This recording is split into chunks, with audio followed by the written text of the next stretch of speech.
Here at Crescent, we talk a lot about our start-to-finish approach to manufacturing, but what does that actually mean for our customers? Well, in this video, I'm going to introduce you to Kim, our project manager, and Kurt, one of our senior mold designers, who are going to help explain Crescent's entire project management process, which allows us to take a drawing or an idea and turn it into an injection molded part. We'll go through each step of the process chronologically, giving you a glimpse into what it's like to be a customer with Crescent Industries.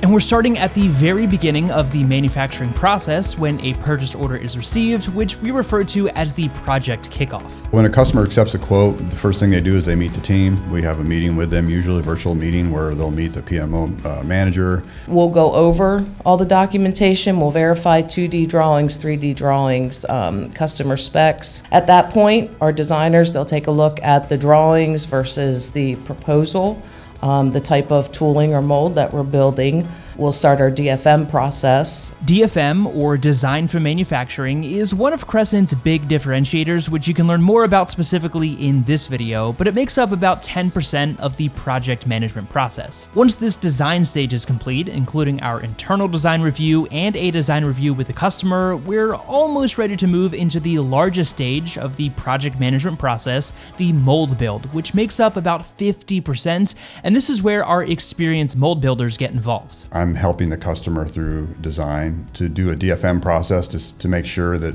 even though their design is good for them, is it work good for injection molding. Of course, I do the mold design.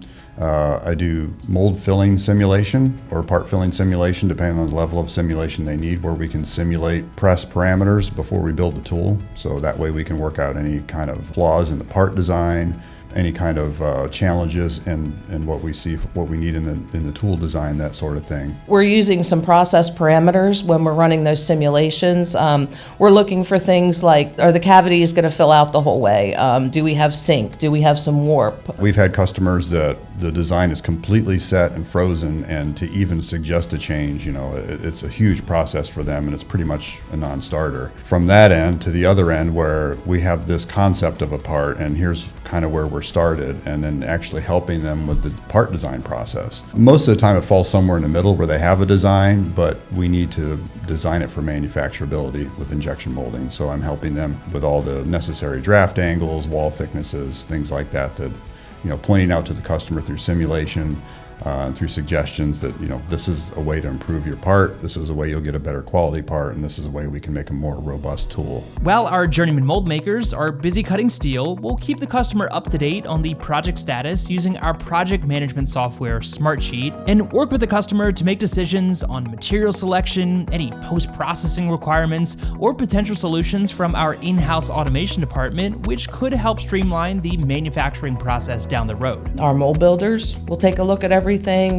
looking at for machinability. We talk about manufacturability with injection molding, but also looking at the machinability of it as far as, what's the most efficient way to do things and actually cut the steel. When my design hits the floor, any questions, any problems that come up, the guys, they approach me about that, and I help them work through that, kind of manage the design through the shop. Once we get the mold done, it gets turned over to our process engineer. He gets everything loaded into the press. Once the mold goes into staging for the press for our T1 sampling, our first trial, we have our designer, the mold maker, our process engineer. They are all present at the press for our first debug. So with all the expertise at the press, we're able to do that very, very quickly. We do our process validation, which is our OQ.